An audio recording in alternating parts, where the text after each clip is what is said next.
വചനം തിരുവചനം മാനവരക്ഷാവചനം.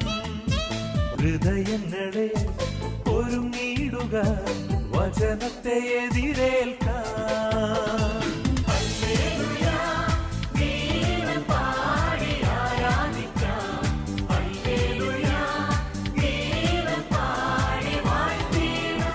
സ്നേഹം നിറഞ്ഞ മാതാപിതാക്കന്മാരെ, യുവതിയ കുട്ടികളെ, സ്വർഗാരോപണ തിരുനാൾ കഴിഞ്ഞ് ഈശോ ശിഷ്യന്മാരെ 10 ദിവസക്കാലം പഠിപ്പിക്കുന്ന കാലഘട്ടമാണ്.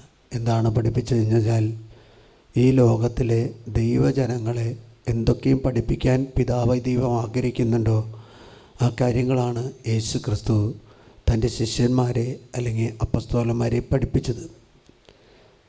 അപ്പസ്തോല പ്രവർത്തനത്തിൽ 1-ാമത്തെ അധ്യായത്തിൽ നമ്മൾ കാണുന്നുണ്ട്, 1 മുതൽ അതിലെ 7-ാമത്തെ തിരുവചനത്തിൽ ഇപ്രകാരം പറയുന്നുണ്ട്: എന്നാൽ പരിശുദ്ധാത്മാവ് നിങ്ങളുടെ മേൽ വന്നു കഴിയുമ്പോൾ നിങ്ങൾ ശക്തി പ്രാപിക്കും.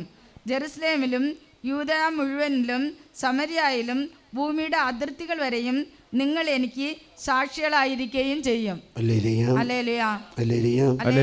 ഈശോ 10 ദിവസക്കാലം ശിഷ്യന്മാരെ അല്ലെങ്കിൽ അപ്പസ്തോലന്മാരെ പഠിപ്പിച്ചു. അവർ ശിഷ്യന്മാർ തന്നെയാണ്. കാരണം പെന്തക്കോസ്ത തിരുനാളിലാണ് അവർ അപ്പസ്തോലന്മാരായിട്ട് രൂപാന്തരം പ്രാപിക്കുന്നത്. ആ രൂപാന്തരം പ്രാപിക്കുന്നതിന് മുൻപ് പ്രകാരം പറയുകയാണ്, 3-ാമത്തെ വചനം: അനുഭവത്തിന് ശേഷം 40 ദിവസത്തേക്ക് യേശു അവരുടെ ഇടയിൽ പ്രത്യക്ഷനായി ദൈവരാജ്യത്തെക്കുറിച്ച് പഠിപ്പിച്ചു. യേശു അവരുടെ ഇടയിൽ പ്രത്യക്ഷനായി എന്ത് പഠിപ്പിച്ചു? ദൈവരാജ്യത്തെക്കുറിച്ച് പഠിപ്പിച്ചു. ദൈവരാജ്യത്തെക്കുറിച്ച് പഠിപ്പിച്ചു എന്ന് പറഞ്ഞാൽ ദൈവരാജ്യത്തിൻ്റെ പ്രമാണങ്ങൾ, കൽപ്പനകൾ, ചട്ടങ്ങൾ, നിയമങ്ങൾ അവരെ പഠിപ്പിച്ചു. ഇപ്രകാരമാണ് പറഞ്ഞത്, അപ്പസ്തോലന്മാർക്ക് പരിശുദ്ധാത്മാവ് വഴി കൽപ്പന നൽകിയിരുന്നതിന് ശേഷം, കൽപ്പന എന്ന് പറയുന്ന ദൈവത്തിൻ്റെ വാക്കുകളാണ്, ദൈവത്തിൻ്റെ വചനങ്ങളാണ്.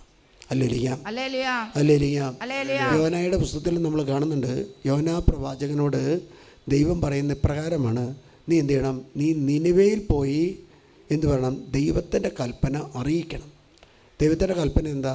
ദൈവത്തിൻ്റെ കൽപ്പന എന്ന് പറയുന്നത് അവരോട് പറഞ്ഞത്, നിങ്ങൾ ചെയ്യുന്ന പാപകരമായ രീതിയിൽ നിന്നും നിങ്ങൾ ഒഴിവാകണം. അതായത് ദൈവത്തിൽ നിങ്ങൾ വിശ്വസിക്കണം.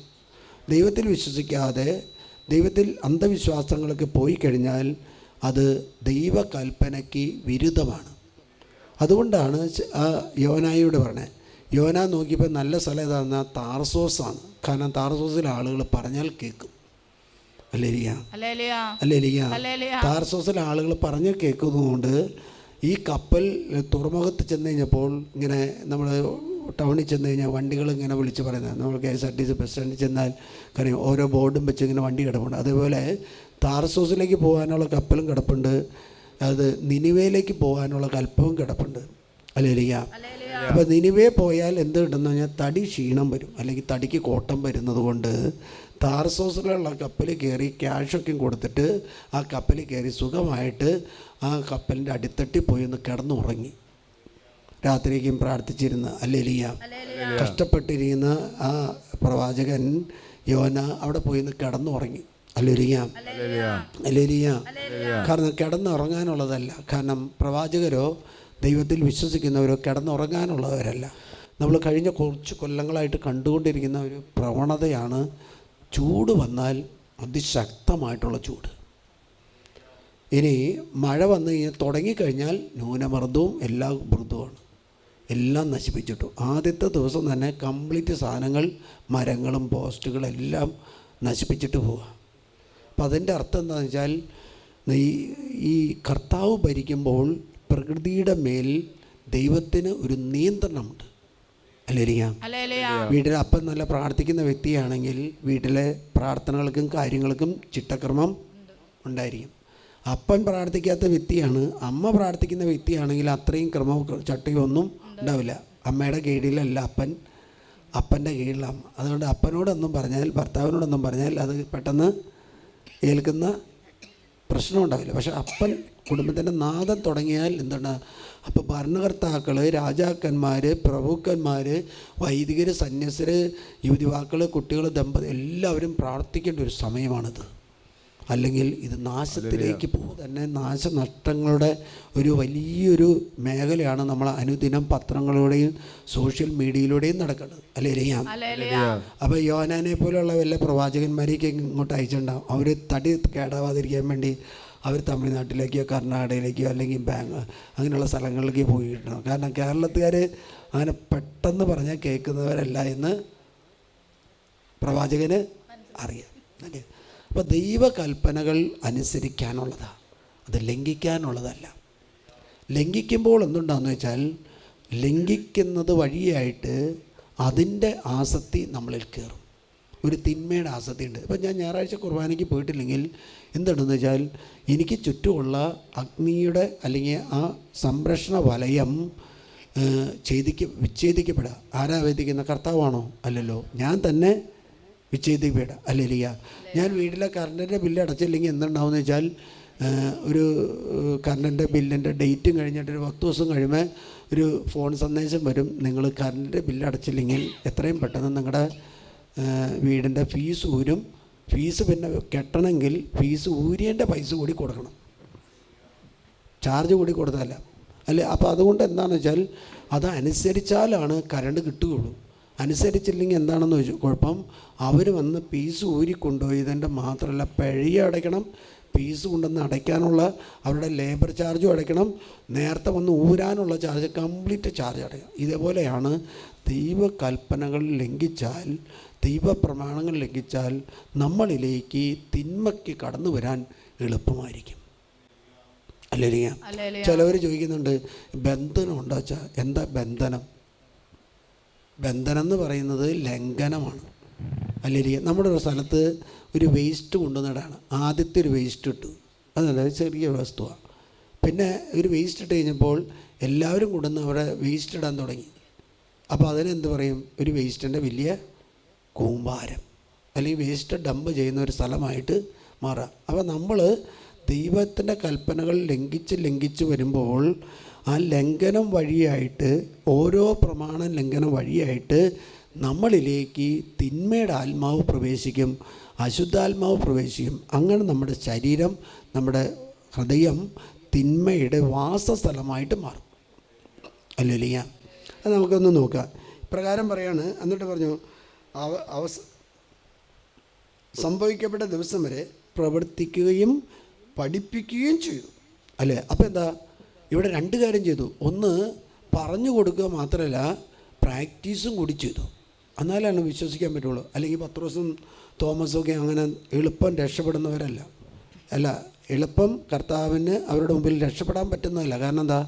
12 ആളും 12 വ്യത്യസ്ത സ്വഭാവക്കാരാണ്. ഇങ്ങനെയാണ് 12 പിള്ളേരെ നിങ്ങളുടെ വീട്ടിൽ തരുന്നെങ്കിൽ എന്തായിരിക്കും? വ്യത്യസ്ത സ്വഭാവക്കാർ. അതുകൊണ്ട് കർത്താവ് ചെയ്തൊരു കാര്യം, ആ 10 ദിവസക്കാരും പഠിത്തം ഉണ്ടായി, പഠിപ്പിക്കുകയുണ്ടായി, ഒപ്പം അത് പ്രവർത്തിക്കുകയും ചെയ്തു. അപ്പോൾ ഈശോയ്ക്ക് അറിയാവുന്നത് കൊണ്ടാണ് അവരെ പഠിപ്പിക്കുക മാത്രമല്ല പഠിപ്പിച്ച കാര്യങ്ങൾ ചെയ്ത് അവർക്ക് പ്രാക്ടീസും കൂടി കൊടുക്കുക. ഈ 3 വർഷക്കാലം ഈശോ അങ്ങനെ തന്നെയാണ് ചെയ്തത്. അല്ലേ? അങ്ങനെ തന്നെയാണല്ലോ ചെയ്തത്. അല്ലേ? അതിനുശേഷം പ്രകാരം പറയാണ് എന്താ, 40 ദിവസത്തേക്ക് അവരുടെ ഇടയിൽ പീഡ അനുഭവിച്ചു ദൈവരാജ്യത്തെക്കുറിച്ച് പഠിപ്പിച്ചു. 40 ദിവസത്തേക്ക്, 10 ദിവസമല്ല, 40 ദിവസത്തേക്ക്. ഇപ്പോൾ ഈ സ്വർഗാരോപണം തൊട്ട് പന്തക്കുസ്ത വരെ അവരുടെ ധ്യാനമാണ്. ആ ധ്യാനത്തിന് നേതൃത്വം കൊടുക്കുന്ന, ആദ്യത്തെ ധ്യാനത്തിന് നേതൃത്വം കൊടുത്തത് ആരാണ്? പരിശുദ്ധ അമ്മയാണ്. അപ്പോൾ ഈ 40 ദിവസക്കാലം ഈ പ്രവർത്തനവും ഈ പഠനവും ഈ അത്ഭുതങ്ങൾ പ്രവർത്തിക്കുകയായിരുന്നു. എന്നിട്ട് ശേഷം നമ്മൾ മത്തായിയുടെ സുവിശേഷം 28-ാമത്തെ അധ്യായത്തിൽ 18-ാമത്തെ തിരുവചനത്തിൽ ഇപ്രകാരം, അത് സ്വർഗത്തിലേക്ക് സംഭവിക്കപ്പെടുന്ന സമയത്ത് ഈശോ അവരോട് പറയുന്ന ഇപ്രകാരമാണ്, അവരെ സമീപിച്ച് അരുളി ചെയ്തു, സ്വർഗത്തിലും ഭൂമിയിലുമുള്ള എല്ലാ അധികാരവും എനിക്ക് നൽകപ്പെട്ടിരുന്നു. ആകയാൽ നിങ്ങൾ പോയി എല്ലാ ജനതകളെയും ശിഷ്യപ്പെടുത്തുവിൻ. പിതാവിന്റെയും പുത്രന്റെയും പരിശുദ്ധാത്മാവിന്റെയും നാമത്തിൽ അവർക്ക് ജ്ഞാനസ്നാനം നൽകുവിൻ. ഞാൻ നിങ്ങളോട് കൽപ്പിച്ചവയെല്ലാം അനുസരിക്കാൻ അവരെ പഠിപ്പിക്കുക. യുഗാന്തം വരെ എന്നും.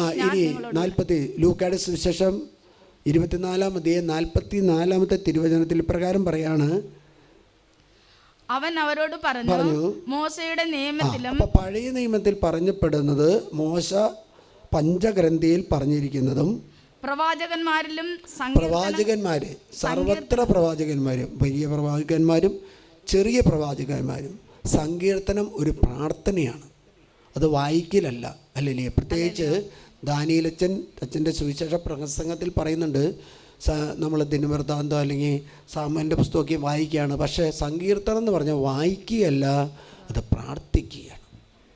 അല്ലേ? അതുകൊണ്ട് പറയാണ്, എന്താ വിശുദ്ധ ലിഖിതങ്ങളെല്ലാം അവർക്ക് കൊടുത്തു. ഒന്ന്, മോശയുടെ നിയമത്തിലും പ്രവാചക ഗ്രന്ഥങ്ങളിലും പ്രവാചകന്മാരിലും എന്ന് പറഞ്ഞാൽ പ്രവാചകന്മാർ വഴിയായിട്ട് എഴുതപ്പെട്ടിരിക്കുന്നവയും സങ്കീർത്തനങ്ങളിലും എന്നെക്കുറിച്ച്, അപ്പൊ യേശുവിനെ കുറിച്ച് പറയപ്പെട്ടതെല്ലാം പൂർത്തിയാകേണ്ടിയിരിക്കുന്നു. അല്ലേലിയ? പൂർത്തിയാകേണ്ടിയിരിക്കുന്നു എന്ന് ഞാൻ നിങ്ങളോട് ആയിരുന്നപ്പോൾ തന്നെ പറഞ്ഞിട്ടുണ്ടല്ലോ.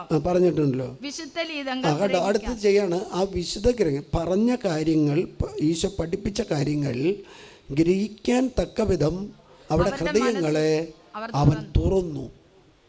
നമ്മുടെ ഹൃദയം പരിശുദ്ധാത്മാവ് തുറന്നില്ലെങ്കിൽ പഠിക്കാൻ പറ്റില്ല. പഠിക്കാനല്ല, അത്ഭുതങ്ങൾ കണ്ടാൽ വിശ്വസിക്കാൻ പറ്റില്ല. അവിടെ തുറന്നു. എന്തിനു വേണ്ടിയാ? എന്നിട്ട് അവൻ പറഞ്ഞു, ഇങ്ങനെ എഴുതപ്പെട്ടിരുന്നു. എന്താണ്? ക്രിസ്തു സഹിക്കുകയും മൂന്നാം ദിവസം മരിച്ചവരിൽ നിന്ന് ഉയർത്തെഴുന്നേൽക്കുകയും ചെയ്യണം. അല്ലെങ്കിൽ നമ്മൾ ഉദ്ധാനെന്നും പെസഹ എന്നും പീഡാനുഭവമെന്നും മരിച്ചടക്കം പെട്ടെന്ന് പറയുന്ന ഒരു കാര്യമാണ്. പക്ഷേ അതിന് വലിയ അർത്ഥമുണ്ട്. അല്ലേലിയ? നിങ്ങൾ അമ്മമാർ മക്കൾ എന്തെങ്കിലും പറഞ്ഞാൽ കേട്ടില്ലെങ്കിൽ കാര്യങ്ങളൊക്കെ ഒന്ന് വിശദീകരിച്ചു കൊടുക്കും. എന്നിട്ട് പറയുന്നൊരു അവസാനത്തെ ഒരു വാക്കുണ്ട്. എന്താണെന്ന് അറിയുമോ? നീ എൻ്റെ വയറ്റിൽ പറഞ്ഞതാണ്. പറയുമ്പോൾ കാര്യം നിസ്സാര, പക്ഷേ 9 മാസവും 9 ദിവസവും അവൻ വളർന്നു വന്ന ഒരു സ്ഥലത്തെക്കുറിച്ചാണ് പറഞ്ഞത്. അത് നിഷ്പ്രയാസമാണോ? അല്ലല്ലോ, എളുപ്പമായ കാര്യമല്ല. മക്കൾ അനുസരിക്കാൻ വേണ്ടി പറയുന്നു. പഴയ കാലത്തേക്കും പറഞ്ഞ മക്കൾ അനുസരിക്കായിരുന്നു. ഇപ്പോൾ പറഞ്ഞപ്പോൾ പോയി പണിയാക്കാൻ പറയും. പേടിപ്പിക്കാൻ വന്നിരിക്കുന്നു. അമ്മയുടെ ഉദരത്തിൽ പിറന്നതെന്ന് പറയും. പഴയ കാലത്ത് അങ്ങനെ എന്തെങ്കിലും ഒരു കാര്യം പറഞ്ഞു കഴിഞ്ഞാൽ പിന്നെ പിള്ളേർ അനങ്ങില്ല. കാരണം എന്താ? അതൊരു വലിയ വേദനയാണ്, ആ വലിയൊരു സഹനമാണ്. അല്ലറിയാം? നമുക്ക് മറ്റൊരാളെ വഹിച്ചുകൊണ്ട് നടക്കാന്ന് പറഞ്ഞാൽ എളുപ്പമല്ല. നമുക്ക് തന്നെ നടക്കാൻ പറ്റാത്തൊരവസ്ഥയിലാണ് മറ്റൊരാളെ കൂടി വഹിച്ചുണ്ട്. അതൊരു സംവഹിക്കലാണ്. അതുകൊണ്ടാണ് അഗസ്തീനോസ് അമ്മയോട് ചോദിക്കേണ്ടത്, അമ്മയ്ക്ക് എന്താ വേണ്ടത്? അമ്മ പറയുന്ന ഒറ്റ കാര്യമുള്ളൂ, നീ ബലിപീഠത്തിൽ നിൽക്കുമ്പോൾ എന്നെ നീ ഓർത്താൽ മതി. അതിൽ വലിയ പ്രാർത്ഥന ഇല്ല. അതുകൊണ്ട് പറയാണ്, ഗ്രഹിക്കാൻ തക്ക വിധം അവരുടെ മനസ്സ് തുറന്നു. എന്നിട്ട് പറയാണ്, അവൻ പറഞ്ഞു, ഇങ്ങനെ എഴുതപ്പെട്ടിരിക്കുന്നു, പീഡ, ക്രിസ്തുവിൻ്റെ സഹനം, ക്രിസ്തുവിൻ്റെ പീഡാസഹനം, കുരിശിൽ മരണം, അടക്കം ചെയ്യപ്പെട്ടാൽ ഉദ്ധാനം, നീ എന്ത് ചെയ്യണം? നിങ്ങൾ പ്രസംഗിക്കണം. അല്ലേലിയ? ക്രിസ്തു സഹിക്കുകയും 3-ാം ദിവസം മരിച്ചവരിൽ നിന്ന് ഉയർത്തെഴുന്നേൽക്കുകയും ചെയ്യണം. പാപമോചനത്തിനുള്ള അനുതാപം അവന്റെ നാമത്തിൽ ജെറുസലേമിൽ തുടങ്ങി എല്ലാ ജനതകളോടും പ്രഘോഷിക്കപ്പെടേണ്ടിയിരിക്കുന്നു. നിങ്ങൾ ഇവയ്ക്ക് സാക്ഷികളാണ്. നിങ്ങൾ ഇത് സാക്ഷികൾ. അപ്പം എന്താ? പഠിപ്പിച്ച് ഈശോ ചെയ്ത കാര്യങ്ങൾ കണ്ട് അത് പഠിച്ച് അത് അനുഭവം കേട്ട് രോഗികൾ സുഖപ്പെട്ടത് പറഞ്ഞവരോടാണ് പറയുന്നത്, നിങ്ങൾ ഇതിന് സാക്ഷികളാണ്. അതുകൊണ്ടാണ് ദൈവീശോയുടെ അനുഭവം കിട്ടിയവർ, അത്ഭുതം കിട്ടിയവർ സുവിശേഷം പ്രസംഗിക്കുന്നവർ. നമ്മളെല്ലാവരും സുവിശേഷം പ്രസംഗിക്കുന്നവരാകണം. കാരണം സഭയുടെ സ്വഭാവം എന്ന് പറയുന്നത് പ്രസംഗിക്കുക, സഭയെ ഈശോയെ കൊടുക്കുക എന്നുള്ളതാണ്. അല്ലിരിക്കാം. അതുകൊണ്ടാണ് 12 ശിഷ്യന്മാരെയും വിളിച്ച്, അല്ലെങ്കിൽ യൂദാസിന് പകരം മത്തിയാസിനെയും കൂട്ടിയിട്ട് അവരെ പഠിപ്പിക്കുകയാണ്. 40 ദിവസം പഠിപ്പിച്ചു. 40 വിശുദ്ധ ഗ്രന്ഥത്തിൽ വലുതാണ്. അല്ലിരിക്കാം. തുടർന്ന് നമുക്ക് യോന പ്രവാചകൻ്റെ പുസ്തകത്തിലേക്ക് പോകാം. ഇത് പറഞ്ഞതിൻ്റെ കാരണം, ഇവിടെ ഈ വന്ന് പ്രാർത്ഥിക്കാൻ വരുന്നവർ എന്നെ ചോദിക്കും, ബന്ധനമുണ്ടോ വെച്ചാൽ, കെട്ടുകളുണ്ടോ വെച്ചാൽ. കെട്ടുകളും ബന്ധനങ്ങളെന്ന് പറയുന്നത് നമ്മൾ ചെയ്യുന്ന ഓരോരോ പാപങ്ങളാണ് നമ്മളിലേക്ക് കടന്നു വരുന്നത്. അല്ലേലിയ? പറയുന്നതിൻ്റെ കാരണം, ഈ ശുശ്രൂഷയിൽ വളരെയധികം ബിൽഡിങ് കൺസ്ട്രക്ഷൻ സമയത്ത് സഹായിച്ച ഒരു കുടുംബത്തിലെ പയ്യൻ ഇവിടെ വന്നു. പയ്യനും അവൻ്റെ മകനും മകളും ഇവിടെ വന്നു. അപ്പോൾ നമ്മൾ അവർക്ക് വേണ്ടി പ്രാർത്ഥിച്ചു. അവർ വിശ്വാസത്തിലേക്ക് കടന്നു വന്നവരാണ്. എന്നിട്ട് ഞാൻ മകൾക്ക് വേണ്ടി പ്രാർത്ഥിച്ച് വലിയ കുഴപ്പമില്ല. മകന് വേണ്ടി പ്രാർത്ഥിക്കുമ്പോൾ മൂത്തതാണ് മകൾ, ഇളയതാണ് മകൻ. അവന് വേണ്ടി പ്രാർത്ഥിക്കും. ചില കാര്യങ്ങൾ അവനോട് സൂചിപ്പിച്ചു, നീ ഇത് കുമ്പസാരിക്കണം കേട്ടോ എന്ന് പറയും. അപ്പോൾ നമ്മൾ അവന് വേണ്ടി പ്രാർത്ഥിക്കുമ്പോൾ അവന് വലിയ അസ്വസ്ഥത ഫീൽ ചെയ്യുന്നു. എന്നിട്ട് പറഞ്ഞു, നീ ഇത് കുമ്പസാരിക്കണം ചില കാര്യങ്ങൾ. അപ്പോൾ വെള്ളിയാഴ്ച അവൻ മാംസം കഴിച്ചിട്ടുണ്ട്. അങ്ങനെയുള്ള കാര്യങ്ങൾ കണ്ടു കഴിഞ്ഞപ്പോൾ അതെന്താ, പ്രമാണം കൽപ്പന ലംഘനമാണ്. പ്രമാണമല്ല, കൽപ്പന ലംഘനമാണ് കുമ്പസാരിക്കണം. നമ്മളിങ്ങനെ ആളുകളോട് പറഞ്ഞാൽ അവർ അതിന് വലിയ ഗൗരവം കാണിക്കുന്നില്ല. ഗൗരവം കാണിക്കാത്തതിൻ്റെ കാരണം എന്താണെന്ന് വെച്ചാൽ അത് പാപമാണെന്ന് തിരിച്ചറിയാൻ അവന് പറ്റുന്നില്ല. പലരും ഇങ്ങനെ വലിയ വലിയ കേസുകൾ എടുത്ത് നമ്മൾ തുറന്നു കഴിയുമ്പോൾ അവരോട് ചോദിക്കാറുണ്ട്, നിങ്ങൾ കുമ്പസാരിക്കാൻ ഇപ്പം താല്പര്യമുണ്ടെന്ന് പറയും. അവർ പറയും, ഞങ്ങൾ ഒന്നിച്ച് നന്നായിട്ട് ഒരുങ്ങി ഞങ്ങൾ കുമ്പസാരിച്ചു. അതിൻ്റെ അർത്ഥം എന്ന് പറഞ്ഞു കഴിഞ്ഞാൽ അതൊരു പാപമാണെന്ന് അവർക്ക് പാപമാണെന്ന് പറഞ്ഞാൽ എന്താ ഇതാ പാപമാണെന്ന് പറഞ്ഞാൽ അപ്പം തന്നെ കുമ്പസാരിക്കുകയാണെന്ന്. നിങ്ങളുടെ ശരീരത്തിൽ ഒരു ഡ്രസ്സിലൊരു ചെളി വന്നു എന്ന് വിചാരിക്കുക. നിങ്ങൾ വിചാരിക്കുക എന്നാൽ പിന്നെ കഴുകിക്കളയാമെന്ന് വിചാരിക്കുമോ, അപ്പം കഴുകിക്കളയോ? അപ്പം തന്നെ കഴുകിക്കളയും. അതൊരു കറയാണെങ്കിലോ അപ്പം തന്നെ കഴുകിയില്ലെങ്കിൽ അത് പിന്നെ പോകില്ല. വെള്ള ഉടുപ്പിലൊക്കെയാണ് എന്തെങ്കിലും വീഴുന്നെങ്കിൽ അപ്പം തന്നെ കഴുകിക്കളഞ്ഞില്ലെങ്കിൽ പോവില്ല. പാപമാണെന്ന് നമ്മൾ പറഞ്ഞ് ബോധ്യപ്പെടുത്തി കഴിഞ്ഞാൽ അപ്പം തന്നെ കുമ്പസാരിക്കണം. എന്നോട് ഇവിടുന്ന് രൂപതയിലെ ചില അച്ഛന്മാർ കേട്ട് കഴിഞ്ഞപ്പോൾ, ഉയർന്ന അച്ഛന്മാർ, അപ്പോൾ പറഞ്ഞു, അത് മനസ്സിലാക്കി കൊടുക്കണം അച്ഛാ. മനസ്സിലാക്കിയിട്ട് അച്ഛൻ തന്നെ അവരെ കുമ്പസാരിപ്പിച്ച് ആ പാപമോചനം കൊടുത്തു വിടണം. ഇല്ലെങ്കിൽ എന്താ, കുറച്ച് നേരം കഴിയുമ്പോൾ സാത്ത പറയും, ഇതൊന്നും കുഴപ്പമൊന്നുമില്ല, അച്ഛൻ പറഞ്ഞാലേ. അല്ലേലിയ. ഇനി വേറെ ഏതെങ്കിലും അച്ഛൻ്റെ അടുത്ത് ചോദിച്ചാൽ ആ അച്ഛനെക്കുറിച്ച് ഇതിന് ബോധ്യമില്ലെങ്കിൽ പറയാം, അതൊന്നും വലിയ വിഷയമില്ലടാ, നീ പൂജാവസ്തു കഴിച്ചോ, നോ ഒരു കുഴപ്പമില്ലടാ. നമ്മൾ ഒരു മതമല്ല, പല മതങ്ങളാണ്. ഒരു മതം യേശു ക്രിസ്തു മാത്രം. എന്നിട്ട് ഇപ്രകാരം പറയാണ്, ഈ കൊച്ചിന് രണ്ടാമത് ഇവിടെ വന്നു, ആൺകുട്ടി മാത്രം വന്നു. അപ്പോൾ ഞങ്ങൾ അവന് വേണ്ടി പ്രാർത്ഥിക്കുമ്പോൾ അവൻ പല വിധത്തിലുള്ള അസ്വസ്ഥത. അപ്പം ഞാൻ ചോദിച്ചു, എന്താണ്? അവൻ പറഞ്ഞു, പോയിട്ട് പ്രാർത്ഥിക്കാൻ പറ്റിയില്ല അച്ഛാ. അപ്പം ഞാൻ ചോദിച്ചു, കഴിഞ്ഞ തവണ കുമ്പസാരിക്കാൻ പറഞ്ഞു, കുമ്പസാരിച്ചോ? അതൊന്നും സമയം കിട്ടിയില്ല അച്ഛാ, സമയം കിട്ടിയില്ല. അപ്പോൾ എന്താ, സമയം കിട്ടിയാൽ മാത്രമേ കുമ്പസാരിക്കൂ. അപ്പോൾ തന്നെ ഞാൻ കുമ്പസാരിപ്പിച്ചു, അതിന് ശേഷം വിട്ടു. അല്ലെങ്കിൽ പലരും ഇതേപോലെ തന്നെയാണ്.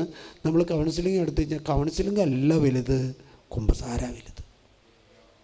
കാരണം എന്താ, കുമ്പസാരം ഒരു കൂദാശയാണ്, കൗൺസിലിങ്ങോ ഒരു കൂദാശയല്ല.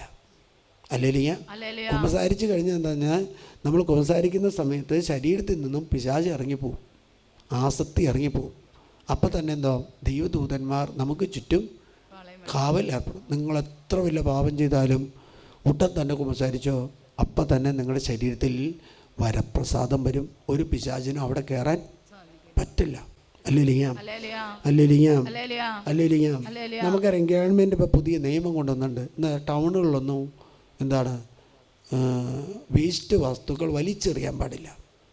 അതെന്തുകൊണ്ടാണ്? ഓരോരുത്തർക്ക് നിയമം കൊണ്ടുവന്നിരുന്നത്, ഓരോ ആളും ഒരു സ്ഥലത്ത് തന്നെ വേസ്റ്റ് ഇടാണെങ്കിൽ അവിടെ വലിയൊരു വേസ്റ്റ് കൂമ്പാരമായിട്ട് മാറും. കഴിഞ്ഞ നാളുകളിൽ എറണാകുളത്ത് ഏറ്റവും കൂടുതൽ അസ്വസ്ഥതയുണ്ടാക്കിയത് വേസ്റ്റിലേക്ക് തീ പിടിച്ചപ്പോഴാണ്. അല്ലേലിയ. അതിൻ്റെ ദുർഗന്ധം വരുന്നത്. അപ്പോൾ പാപത്തിൻ്റെ ദുർഗന്ധം എന്ന് പറയുന്നത് അത് നമ്മുടെ ശരീരത്തെ കാർന്നു തിന്നതാണ്. 107-ാം സങ്കീർത്തനത്തിൽ ഇപ്രകാരമാണ്, പാപപരമായ മാർഗം പിന്തുടർന്ന് അവർ രോഗികളായി, അവർ ഭക്ഷണപദാർത്ഥത്തെ അവർ വെറുത്തു. അപ്പോൾ പാപം ചെയ്തു കഴിഞ്ഞാൽ രോഗികളാവുന്നു മാത്രമല്ല, അവർ ഭക്ഷണപദാർത്ഥത്തെ വെറുക്കും. യോനാ പ്രവാചകൻ്റെ പുസ്തകത്തിൽ 2-ാമത്തെ അധ്യായത്തിൽ 2-ാമത്തെ വാക്യത്തിൽ പറയാം, മത്സ്യത്തിൻ്റെ ആദ്യം തൊട്ട് വായിക്കാം. മത്സ്യത്തിൻ്റെ ഉദരത്തിൽ വെച്ച് യോന തൻ്റെ ദൈവമായ കർത്താവിനെ പ്രാർത്ഥിച്ചു. യോനയ്ക്ക് പ്രാർത്ഥിക്കാനുള്ള ബുദ്ധിമുട്ട് ഉണ്ടായിരുന്നു. യോന എങ്ങടെ പോകുന്നതെന്ന് വെച്ചാൽ താർസൂസിലേക്കാണ് പോകുന്നത്. യോന എങ്ങടെ പോകേണ്ടതെന്ന് വെച്ചാൽ നിനിവയിലേക്കാണ് പോകേണ്ടത്. നിനിവയിലേക്കുള്ള ഒരു വലിയ പ്രശ്നം കാരണം എന്തൊരു താർസൂസിലേക്ക്. ഞങ്ങളുടെ അച്ഛന്മാരുടെ അപ്പോയിൻമെൻറ്റിൻ്റെ സമയത്ത് അച്ഛന്മാർക്കെല്ലാം താല്പര്യം എന്താണെന്ന് വെച്ചാൽ, ഭൂരിഭാഗം അച്ഛന്മാർക്കും താല്പര്യം വലിയ പ്രശ്നമില്ലാത്ത പോകുന്ന ഇടവകയാണ്. കാരണം എന്താ, വെറുതെ തല്ലുകൊള്ളാനായിട്ട് എന്തിനാ പോണേ? ഹല്ലേലൂയ. ഹല്ലേലൂയ. വിദേശ രാജ്യങ്ങളിൽ അതുകൊണ്ട് രൂപതയിൽ ഒരു മാറ്റം വരുന്ന സമയത്ത് ഈ പള്ളികളെല്ലാം അവരുടെ രൂപതയുടെ വെബ്സൈറ്റിലിടും. അച്ഛന്മാർക്ക് റിക്വസ്റ്റ് ചെയ്യാം. പാലക്കാട് അങ്ങനെയില്ല. ഹല്ലേലൂയ. ഹല്ലേലൂയ. ഹല്ലേലൂയ. ഹല്ലേലൂയ. അതുകൊണ്ട് ആ മത്സ്യത്തിൻ്റെ ഉദരിൽ കിടന്നപ്പോൾ അവൻ കർത്താവിനോട് പ്രാർത്ഥിച്ചു. എന്താണ് പ്രാർത്ഥിച്ചത്? എന്റെ കഷ്ടതയിൽ ഞാൻ എൻ്റെ കർത്താവിനെ ഞാൻ കർത്താവിനെ വിളിച്ചപേക്ഷിച്ചു. അവിടുന്ന് എനിക്ക് ഉത്തരമരുളി. പാതാളത്തിന്റെ ഉദരത്തിൽ ഏത് പാതാളത്തിൻ്റെ? അപ്പോൾ അവൻ കിടക്കുന്ന സ്ഥലം യോന മനസ്സിലാക്കാണ്, അത് പാതാളം പോലെയാണ്. പാതാളം പോലെയുള്ള സ്ഥലത്തേക്കാണ് അവൻ ദൈവത്തിൻ്റെ കൽപ്പന ലംഘിച്ചതുകൊണ്ട്. ദൈവത്തിൻ്റെ കൽപ്പന എന്തായിരുന്നു? നിനിവേൽ ചെന്ന് ദൈവവചനം പ്രസംഗിക്കുക. അത് ഗൗരവമുള്ള കാര്യമാണ്. അത് നിസ്സാരമായിട്ട് കാണാൻ പറ്റില്ല. അതുകൊണ്ടാണല്ലോ സിക്കുമോർ വെട്ടി ഒരുക്കുന്ന ആമോസിനെ വിളിച്ചിട്ട് ദൈവം പറഞ്ഞു, നീ ജെറുസലേമിൽ ചെന്ന് അല്ലെങ്കിൽ ഇസ്രായേലിൽ ചെന്ന് വചനം പങ്കുവയ്ക്കുക. അവന് പറയാം, ഞാൻ സിക്കുമോർ ഒരുക്കുന്നവനല്ലേ, ഞാനിപ്പോൾ സിക്കുമോർ ഒരുക്കുന്ന ഒരാൾ ഞാൻ പോയി കഴിഞ്ഞാൽ പിന്നെ സിക്കുമോർ മരം ഒരുക്കാൻ ആളില്ല. ഒന്നും പറഞ്ഞില്ല. അത് കൽപ്പനയാണ്. കൽപ്പന എന്ന് പറഞ്ഞാൽ അനുസരിച്ച് പറ്റൂ. തുടർന്ന് വരുമ്പോൾ നമുക്കത് കാണാം. കാരണം യോനായോട് പറയുന്നുണ്ട്, അവൻ തുടർന്ന് വായിക്കുക. പാതാളത്തിന്റെ ഉദരത്തിൽ നിന്ന് ഞാൻ നിലവിളിച്ചു. നമ്മുടെ കഷ്ടപ്പാടുകളൊക്കെ നോക്കിയാൽ പാതാളത്തേക്കും കഷ്ടപ്പെട്ട സ്ഥലമാണെന്ന് നമുക്കറിയാം. അതുകൊണ്ട് എന്ത് ചെയ്യണമെന്ന് വെച്ചാൽ കർത്താവിനെ വിളിച്ച് നമ്മൾ അപേക്ഷിക്കണം. കർത്താവിൻ്റെ സന്നദ്ധിയിലേക്ക് നിലവിളിച്ചുകൊണ്ട് നമ്മൾ പ്രാർത്ഥിക്കണം. നിലവിളി പ്രാർത്ഥനയായിട്ട് ദൈവത്തിൻ്റെ സന്നിധിയിലേക്ക് ഉയർത്തണം. ഹല്ലേലൂയ. ഇപ്പോൾ കേരളം ചെയ്യേണ്ടത് അല്ലെങ്കിൽ നമ്മുടെ രാജ്യങ്ങൾ ചെയ്യേണ്ടത് എന്താണെന്ന് വെച്ചാൽ കാലാവസ്ഥയിൽ വലിയ വ്യതിയാനങ്ങൾ, നല്ല ശക്തമായിട്ട് ചൂട് മൂലം ശരീരത്തിൽ പൊള്ളലേൽക്കുന്നു, അല്ലെങ്കിൽ ചൂട് മൂലം ആളുകൾ മരിക്കുന്നു, അല്ലെങ്കിൽ മഴ പെയ്ത് തുടങ്ങിക്കഴിഞ്ഞാൽ മഴയ്ക്ക് മുമ്പ് തന്നെ കൊടുങ്കാറ്റും പേമാരിയും വരുന്നുണ്ടെങ്കിൽ കാലാവസ്ഥയിൽ വ്യതിയാനങ്ങൾ വന്നപ്പോൾ ദൈവത്തിൻ്റെ പ്രവർത്തനത്തിന് ദൈവമക്കൾ കാതോർക്കുന്നില്ല. ദൈവത്തിൽ നിന്ന് അവർ അകന്നു. അല്ലെങ്കിൽ എന്താണ്? നല്ലൊരു കാലാവസ്ഥ നൽകി കർത്താവ് നമ്മുടെ ദേശത്തെ അനുഗ്രഹിക്കും. അതുകൊണ്ട് പ്രകാരം പറയാണ്, അവിടുന്ന് എന്നെ ആഴിയുടെ അല്ലെങ്കിൽ സമുദ്രത്തിൻ്റെ അടിത്തട്ടിലേക്ക് വലിച്ചെറിഞ്ഞു. എന്തുകൊണ്ടാണ്? ദൈവത്തിൻ്റെ കൽപ്പന ലംഘിച്ചു. അതുകൊണ്ട് എന്താണ്? പ്രവാഹം. അപ്പോൾ ദൈവത്തിൻ്റെ പ്രമാണങ്ങൾ, ദൈവത്തിൻ്റെ കൽപ്പന ലംഘിച്ചാൽ ആഴിയുടെ അഗാധങ്ങളിലേക്ക് ദൈവമല്ല വലിച്ചെറിയുന്നത്, തിന്മയാണ് നമ്മൾ വലിച്ചെറിയുന്നത്. കാരണം എന്താ? നമുക്ക് സംരക്ഷണ കോട്ടയുള്ളത് കൊണ്ട് ഒരു തിന്മയ്ക്ക് നമ്മളെ തൊടാൻ സാധിക്കില്ല.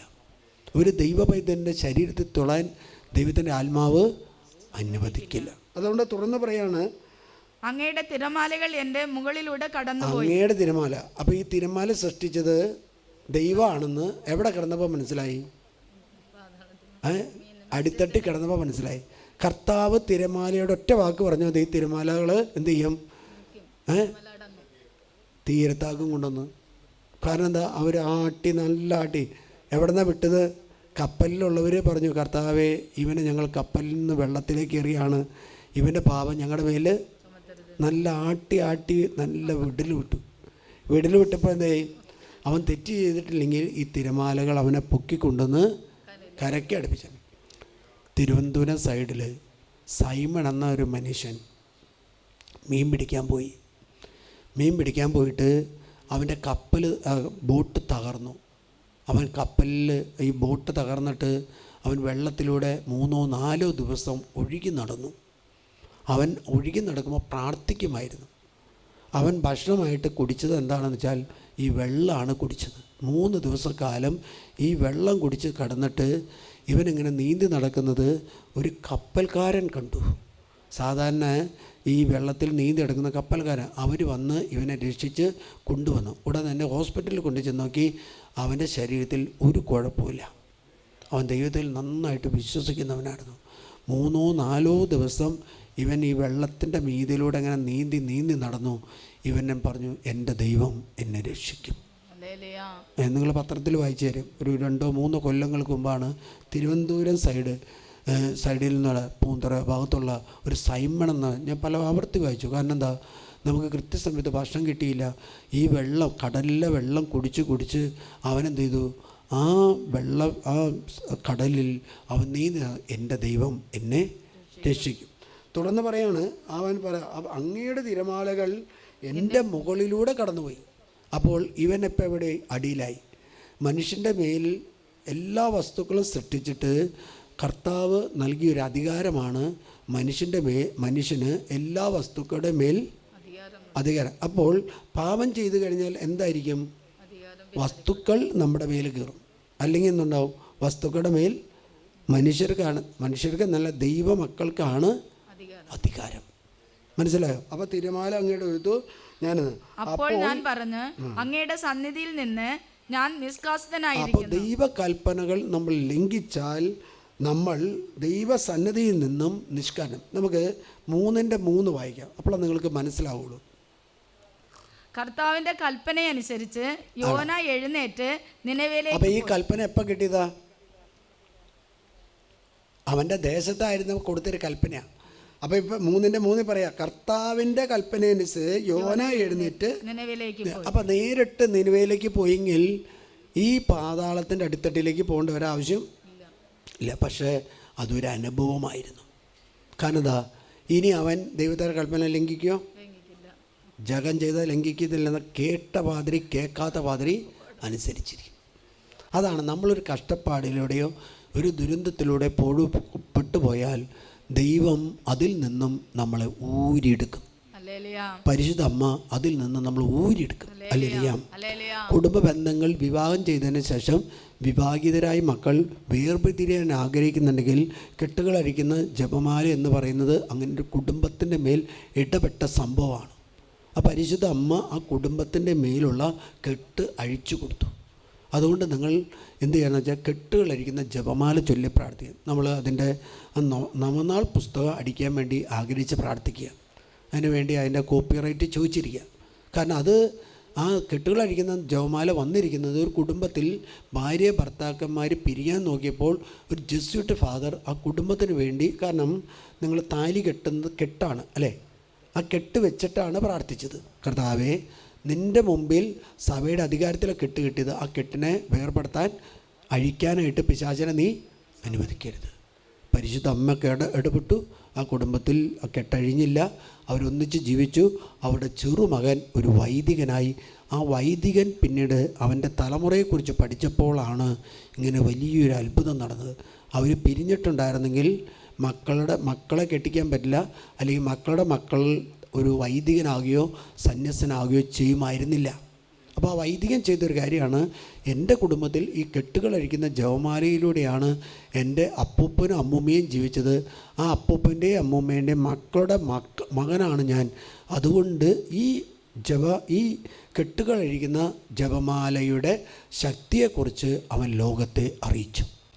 അതുതന്നെയാണ് ഫ്രാൻസിസ് മാർപ്പാപ്പ തൻ്റെ ജീവിതത്തിലൂടെ നമ്മളെ പഠിപ്പിക്കുകയും ചെയ്യുന്നത്. ഫ്രാൻസിസ് മാർപ്പാപ്പ പ്രൊവിൻഷ്യാളായിരിക്കുന്ന ജനറലായിരിക്കുന്ന സമയത്ത് നിയമം കൊണ്ടുവന്നു. അവരുടെ സഭാ അധികാരികൾ പിതാവിനെ പുറത്താക്കി. ഈ പിതാവ് ഒന്ന് താമസിച്ച സ്ഥലം ഏതാണെന്ന് വെച്ചാൽ ഈ കെട്ടുകളഴിക്കുന്ന ജപമാല ചൊല്ലുന്ന ബെസിലിക്കയുടെ അടുത്തായിരുന്നു. അവിടെ ഇരുന്ന് പ്രാർത്ഥിച്ചാണ് പിന്നീട് മെത്രാൻ പദവി, ആർച്ച് ബിഷപ്പ്, കർദിനാൾ അങ്ങനെയുള്ള പദവിയിൽ ഉയർന്നത്. അപ്പോൾ നമ്മുടെ ഒരു സഹനത്തിലേക്ക്, ഒരു കഷ്ടപ്പാടിലേക്ക് കൊണ്ടുപോകും. കാര്യം മനസ്സിലാകുന്നുണ്ടോ? നിങ്ങൾ ആ നിയോഗത്തിന് വേണ്ടി പ്രാർത്ഥിക്കുക. നമ്മളൊരു കാര്യത്തിന് വേണ്ടി പ്രാർത്ഥിക്കുകയാണ്. അത് സാധിച്ചു കഴിഞ്ഞാൽ ആ പുസ്തകം നമ്മൾ ആ നിയോഗത്തിൽ അടിക്കാൻ പോകാം. അതിനെന്താ, ഇത് കുടുംബാംഗങ്ങൾക്ക് നിങ്ങൾക്ക് അറിയില്ല. കെട്ടുകളഴിക്കുന്ന ജപമാല എന്ന് പറയുമ്പോൾ അത്രയും നിങ്ങൾക്ക് മനസ്സിലാവോ? ഇല്ലല്ലോ. ഞാനൊരു 2016 തൊട്ട് പ്രാർത്ഥിക്കുന്നതാണ്. പല വിധത്തിലുള്ള വലിയ സഹനത്തിലൂടെയും മരണങ്ങളിലൂടെയും അപകടങ്ങളിലൂടെയും പോയിട്ടുണ്ട്. പക്ഷേ അച്ഛൻ ഈ നിരന്തരം പുലർച്ചയ്ക്ക് ഇരുന്ന് പ്രാർത്ഥിക്കുന്നുണ്ട്. അതിൽ നിന്നെല്ലാം പരിശുദ്ധ അമ്മ ഊരിവിടുന്നത് അനുഭവം അച്ഛൻ കണ്ടുകൊണ്ടിരിക്കുന്നു. അതുകൊണ്ടാണ് ഇപ്രകാരം പറയുന്നത്, ദൈവകൽപ്പന അനുസരിച്ച് യോന എന്ത് ചെയ്തു? നിനവേലേക്ക് പോയി. അപ്പോൾ നേരിട്ട് നിനവേലേക്ക് പോകേണ്ടതിന് പകരം ഇത് പോയി. അപ്പോൾ നമ്മൾ 10-30 ദിവസം നമ്മൾ എന്ത് പഠിപ്പിക്കും? വേദപാഠം പഠിപ്പിക്കും. എന്തിന്? കുർബാന സ്വീകരണത്തിന്. വെള്ളിയാഴ്ച മാംസം കഴിക്കരുത്. അപ്പോൾ പഠിച്ചു വന്നപ്പോൾ വെള്ളിയാഴ്ച അച്ഛൻ പറഞ്ഞതിൻ്റെ പേരിൽ വെള്ളിയാഴ്ച ഇറച്ചി കഴിക്കാതിരിക്കണ്ടോ? വേണ്ടല്ലോ. നമ്മൾ ചെന്ന് കഴിയുമ്പോൾ അക്രൈസ്തവൻ്റെ വീട്ടിൽ അവന് വെള്ളിയില്ല, ചൊവ്വയില്ല, ബുധനുമില്ല, എല്ലാ ദിവസവും ഒരേപോലെയാണ്. പക്ഷേ ക്രിസ്ത്യാനിക്ക് എന്തുണ്ട്? വെള്ളിയാഴ്ച മാംസം കഴിയും. അപ്പോൾ 2-3 ദിവസം 4-5 ദിവസം കഴിച്ച് കഴിയുമ്പോൾ എന്തുണ്ടാണെന്ന് വെച്ചാൽ ശരീരത്തിൻ്റെ മേലുള്ള വിശുദ്ധി നമുക്ക് നഷ്ടപ്പെടും. കാരണം എന്താ? ശരീരത്തിൻ്റെ മേൽ വിശുദ്ധിക്ക് വേണ്ടിയാണ് സഭ പറയുന്നത് ഒരു ദിവസം സഭ ഒന്നിച്ച് പിശാചിനെതിരെ യുദ്ധം ചെയ്യാം. അല്ലാതെ വെള്ളിയാഴ്ച കഴിച്ചാൽ മരിക്കുന്നൊന്നും സഭ പറയുന്നില്ല. പക്ഷേ നീ കഴിച്ചാൽ നിൻ്റെ ശരീരത്തിൻ്റെ മേലുള്ള അധികാരം ആർക്ക് പോകും? പിശാചിന് പോകും. Hallelujah, hallelujah. ഞാനിവിടെ ഒരു കൊച്ചിന് വേണ്ടി പ്രാർത്ഥിച്ചുകൊണ്ടിരിക്കുക. അവനിവിടെ വെള്ളിയാഴ്ച ദിവസം ഇവിടെ ശുശ്രൂഷയിൽ വന്നിട്ട് എൻ്റെ മുറിയിൽ അമ്മേനെ കണ്ടുകൊണ്ടിരിക്കുമ്പോൾ അമ്മയുടെ ബാഗിൽ നിന്ന് 500 രൂപ എടുത്തിട്ട് അവൻ താഴത്ത് പോയി ഷവർമ കഴിച്ചു. ഞാൻ പറഞ്ഞത് വെള്ളിയാഴ്ച. അവൻ പറഞ്ഞു എന്ത് വെള്ളിയാഴ്ച വെച്ചാൽ? എന്നോട് തന്നെയാണ് ചോദിക്കുന്നത്. പ്രസംഗം രാവിലെ തൊട്ട് പറഞ്ഞിട്ട് 3:30 എന്ത് വെള്ളിയാഴ്ച വെച്ചാൽ? ഇപ്പം എന്താണെന്ന് വെച്ചാൽ അവൻ പറയാണ് എനിക്ക് ആത്മഹത്യ ചെയ്യണം അച്ഛാ, എനിക്ക് വിശുദ്ധിയിൽ ജീവിക്കാൻ പറ്റുന്നില്ല അച്ഛാ. കാരണം എന്താ? അവനെ നിസ്സാരമായിട്ട് നിങ്ങൾ പ്രാർത്ഥിക്കുക. കാരണം ഒരു കുടുംബം നല്ല വിശുദ്ധരായ കുടുംബമാണ്, പക്ഷെ അവർക്ക് ഈ മകനെ നിയന്ത്രിക്കാൻ പറ്റുന്നില്ല. Hallelujah, hallelujah. അപ്പം എന്താ? അവന് ഈ ദൈവകൽപ്പന എന്ന് പറയുന്നത് വെറും നിസ്സാരമായിട്ട് തോന്നി. വെള്ളിയാഴ്ച മാംസം ഉപേക്ഷിക്കുക എന്ന് പറയുന്നത് ഒരു ത്യാഗമല്ല, മറിച്ച് അതൊരു കൽപ്പനയാണ്. ത്യാഗമാണോ? അല്ലല്ലോ, അത് കൽപ്പനയാണ്. ത്യാഗവും കൽപ്പനയും രണ്ടാ. ഹല്ലേലൂയ.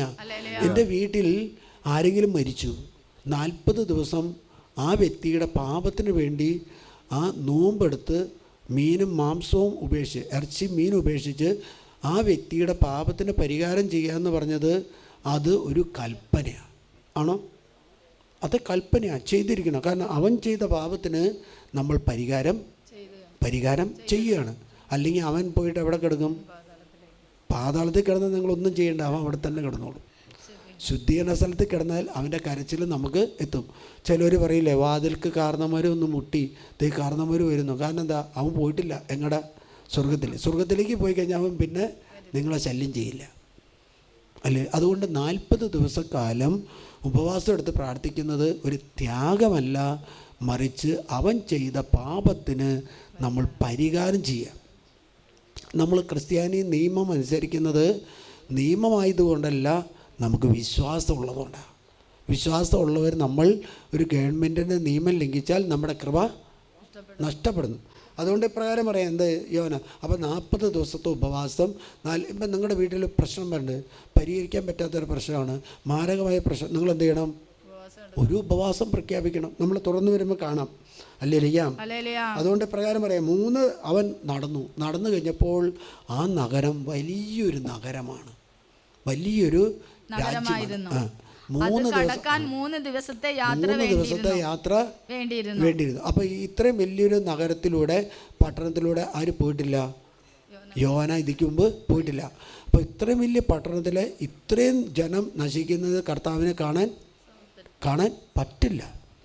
പറ്റാത്തത് കൊണ്ടാണ് യോനോട് പറഞ്ഞത്, നീ ഇങ്ങോട്ട് പോകണം, നീ നിനിവേയിലേക്ക് പോകണം, നീ താർസൂസിലേക്കല്ല പോകേണ്ടത്. Hallelujah, hallelujah.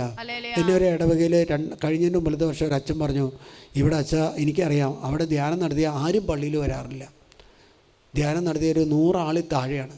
അച്ഛൻ ചോദിച്ചു, അച്ഛൻ ധ്യാനം നടത്താൻ വരാമോ എന്ന് ചോദിച്ചു. ഞാൻ പറഞ്ഞു വരാം അച്ഛൻ എന്ന് വെച്ചു. ഒരു ദൈവവിശ്വാസം ഇല്ലാത്തൊരു മേഖലയാണ്, നല്ല ട്രഡീഷണൽ വിശ്വാസികളുണ്ടായതാണ്. അവിടെയുള്ള ആചാരങ്ങൾക്ക് എല്ലാ പ്രവർത്തനങ്ങളും ക്രൈസ്തവരുടെ എല്ലാ ആചാരങ്ങളും അങ്ങോട്ടും ഇങ്ങോട്ടും ചെയ്യാനും പ്രവർത്തിക്കാനും തുടങ്ങി. ആ ഇറച്ചി വിൽക്കുന്നതൊക്കെ മേടിച്ച് തിന്നാൻ തുടങ്ങി. ഞാൻ വരാമെന്ന് പറഞ്ഞു. ഞാൻ പറഞ്ഞു ഒറ്റ ദിവസം പറഞ്ഞോളൂ, 1 മാസം അച്ഛൻ 1 മണിക്കൂർ പ്രാർത്ഥിക്കണം. ആ ദേശത്തിൻ്റെ മേൽ ഉള്ള കെട്ട് അഴിയാൻ വേണ്ടി പ്രാർത്ഥിക്കണം. അച്ഛൻ എന്ത് ചെയ്തു? 1 മാസത്തിന് പകരം ഒരാഴ്ചയും മാറ്റി. നമ്മൾ ചെന്ന് ധ്യാനം തുടങ്ങുന്ന ദിവസം 10, 250, 300 ആൾ. അടുത്ത ദിവസം നോക്കുമ്പോൾ 1,500 ആൾ. അപ്പം അച്ഛൻ തുറന്ന് ജനത്തിനോട് പറഞ്ഞു, അച്ഛൻ എന്നോട് ആവശ്യപ്പെട്ടത് 1 മണിക്കൂർ 1 മാസം പ്രാർത്ഥിക്കാനാണ് പറഞ്ഞത്. ഞാൻ ഒരാഴ്ച പ്രാർത്ഥിച്ചപ്പോഴേക്കും കഴിഞ്ഞ ധ്യാനത്തിനുണ്ടായ 3 ഇരട്ടി ആൾക്കാർ ഇവിടെ വന്നു കഴിഞ്ഞു. അപ്പോൾ ഞാൻ ഓർക്കായിരുന്നു, പബ്ലിക്കായിട്ട് വിളിച്ചു പറയാം, ഞാൻ 1 മാസം പ്രാർത്ഥിച്ചിട്ടുണ്ടായിരുന്നെങ്കിൽ ഇടവക ജനത്തിന് വലിയ മാറ്റം ഉണ്ടായേനെ. അവസാനം ആദ്യത്തെ ദിവസം തന്നെ രോഗശാന്തി നൽകി അനുഗ്രഹിച്ചു. ശരീരം മുഴുവനും തളർന്നു പോയ പാലക്കാട് രൂപതയിലെ ഒരച്ഛൻ്റെ ചേട്ടൻ മുമ്പിൽ വന്നിരുന്ന് പ്രാർത്ഥിക്കുകയാണ്. നമ്മൾ പ്രാർത്ഥിച്ച് വചനം പറഞ്ഞുകൊണ്ടിരിക്കുമ്പോൾ ഈ ശരീരത്തിൽ രോഗം മാറുകയാണ് ചെയ്യുന്നത്. ആ മനുഷ്യൻ്റെ കണ്ണിൽ നിന്ന് കണ്ണുനീര് വരാ, പൊട്ടിക്കരയാ. അപ്പം ഞാൻ ഇങ്ങനെ വിളിച്ച് പറയുന്ന സമയത്ത് ഈ മനുഷ്യൻ എഴുന്നേറ്റ് വന്നു. ഞാൻ അച്ഛൻ സുഖപ്പെട്ടതെന്ന് പറഞ്ഞു. അവൻ കയറി വന്നു. അവൻ പറഞ്ഞു, ഞാൻ അലോപ്പതി നോക്കിയിട്ടുണ്ട്, ഹോമിയോ നോക്കിയിട്ടുണ്ട്, അതുപോലെ തന്നെ ആയുർവേദം നോക്കിയിട്ടുണ്ട്, ഇതൊന്നും എനിക്ക് വലിച്ചിട്ടില്ല. പക്ഷേ അച്ഛൻ വചനം പറഞ്ഞുകൊണ്ടിരിക്കുമ്പോൾ വചനം ഞാൻ കേട്ട് കഴിഞ്ഞപ്പോൾ എൻ്റെ കണ്ണിൽ നിന്ന് കണ്ണുനീര് വന്നു. ഉടൻ തന്നെ ഞാൻ കാണുന്നു എൻ്റെ ശരീരത്തിലെ രോഗം മാറി. അതിനെ തുടർന്ന് അവിടെ രോഗശാന്തി. അതിനുശേഷം കഴിഞ്ഞ വർഷം വേറൊരു അച്ഛനെ ഡെലിവറൻസ് ചെയ്യുന്ന അച്ഛനെ കൊണ്ടുവന്ന് ധ്യാനിപ്പിച്ചു. അതിനേക്കാളും കൂടുതൽ ജനം അവിടെ വന്നു. കാരണം എന്താ, ഒരു ദേശത്തെ പിശാച് കെട്ടിയിടുക, ദൈവകൽപ്പന ലംഘിക്കുക, ദൈവപ്രമാണം അനുസരിക്കാതിരിക്കുക, എന്നിട്ട് നമ്മൾ പള്ളി പോയി പ്രാർത്ഥിക്കുക, നേർച്ചയും ചെയ്യുക, എന്നിട്ട് പറയുന്നൊരു കാര്യമുണ്ട്, പ്രാർത്ഥന എൻ്റെ ദൈവം കേൾക്കുന്നില്ല. പ്രാർത്ഥന കേൾക്കണമെങ്കിൽ എന്ത് ചെയ്യണമെന്ന് വെച്ചാൽ ദൈവത്തിൻ്റെ മനോഭാവം നമുക്ക് വേണം.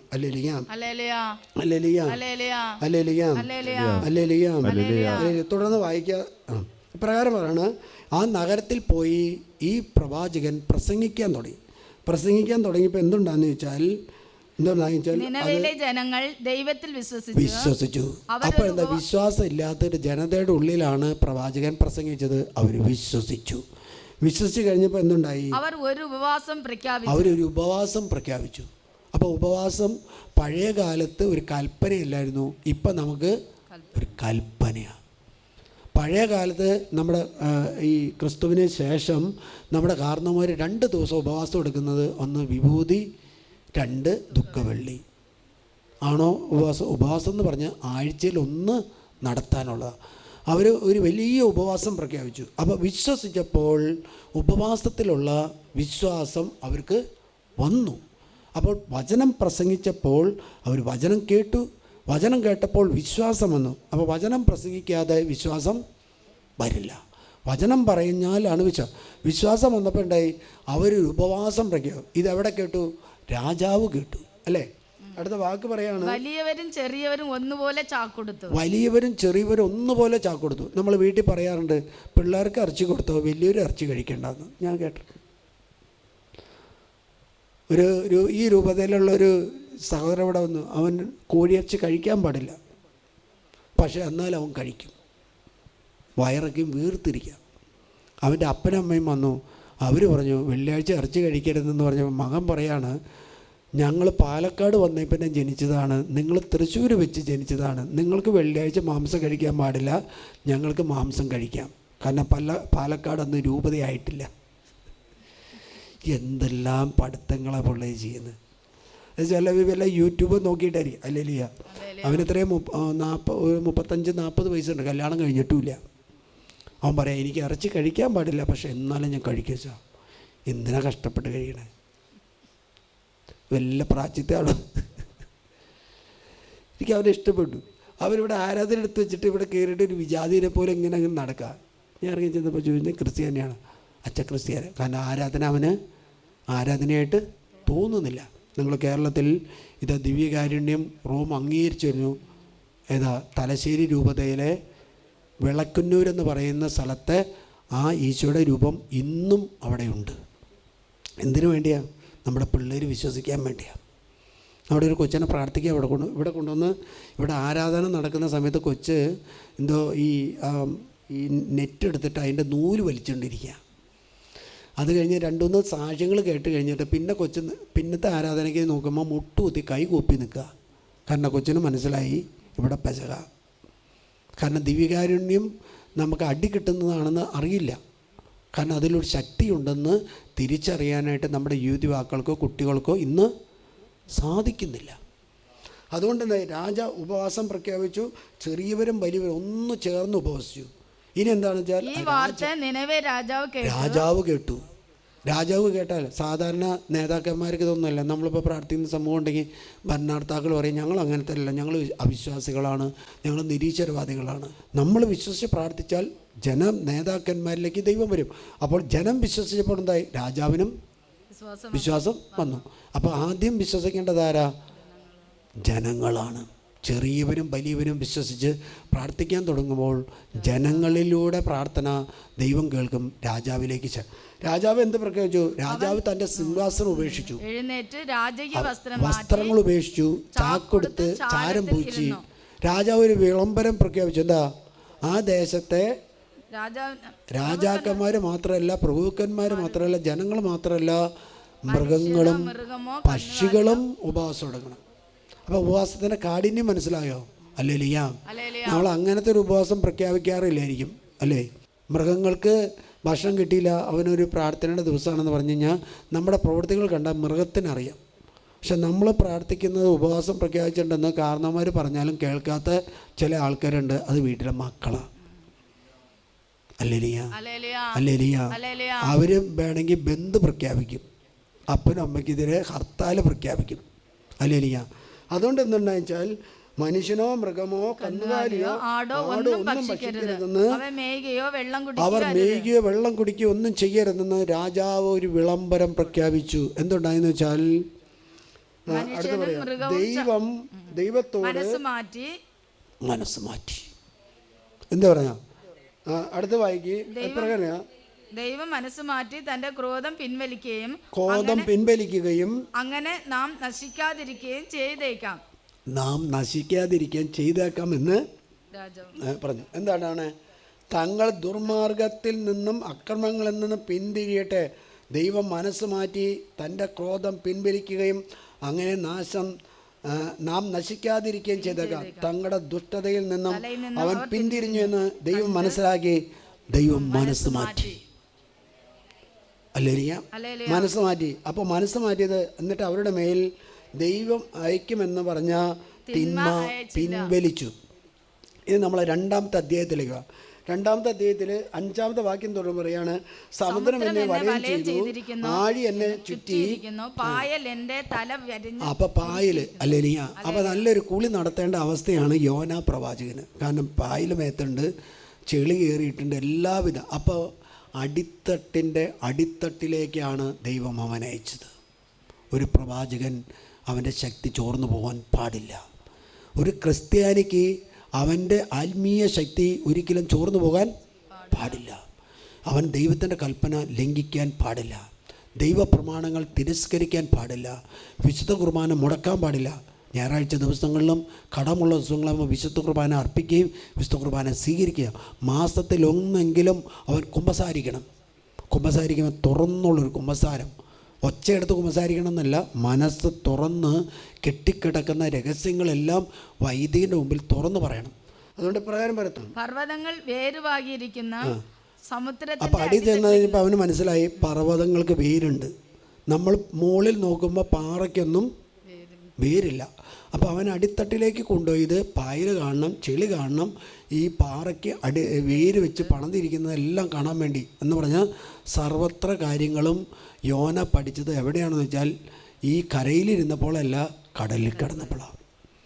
എന്നിട്ട് പ്രകാരം പറയാണ്, അതിൻ്റെ ഓടാമ്പൽ എന്നെ എന്നേക്കുമായി അടച്ചുപൂട്ടി, മിണ്ടാൻ പറ്റാത്ത. എങ്കിലും എൻ്റെ ദൈവമായ കർത്താവേ, അങ്ങ് എൻ്റെ ജീവനെ പാതാളത്തിൽ നിന്നും പൊക്കിയെടുത്തു.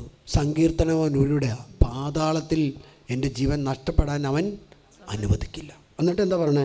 എൻ്റെ ജീവൻ മരവിച്ചപ്പോൾ ഞാൻ കർത്താവിനെ ഓർത്ത്. അപ്പം നമ്മൾ ഇന്ന് വലിയ സഹനത്തിലൂടെ വേദനയുടെ കടക്കുകയാണെങ്കിൽ, അതൊരു പാതാളം പോലെ തോന്നുകയാണെങ്കിൽ, ഒരു നിത്യ നരകം പോലെ അവിടെ കിടന്ന് വിളിക്കണം. കാരണം എന്താ? അവന് ഈ പാതാളം സൃഷ്ടിച്ചതും ദൈവമാണ്. എന്നിട്ട് പ്രകാരം പറയാണ്, പ്രാർത്ഥന അങ്ങയുടെ അടുക്കൽ അങ്ങയുടെ വിശുദ്ധ മന്ദിരത്തിൽ എത്തി. വ്യർത്ഥ വിഗ്രഹങ്ങളെ പൂജിക്കുന്നവർ തങ്ങളുടെ വിശ്വസ്തത വെടിയുന്നു. എന്നാൽ ഞാൻ കൃതജ്ഞതാസ്തോത്രങ്ങളോട് ആലപിച്ച് അങ്ങയ്ക്ക് ബലി അർപ്പിക്കും. അതാണ് അവൻ പറയാണ്, ഞാൻ ഈ ചെയ്ത പ്രവൃത്തികൾക്ക് ഈ കൽപ്പന ലംഘനത്തിന് പകരമായിട്ട് ഞാൻ ബലി അർപ്പിക്കുക എന്ന് പറഞ്ഞാൽ നമ്മൾ അനുതപിച്ച് കുമ്പസാരിച്ചിട്ട് ബലി അർപ്പിച്ച് പാപപരിഹാര ബലി അനുഷ്ഠിക്കണം. ഈ കുർബാന പാപപരിഹാര ബലിയാണ്.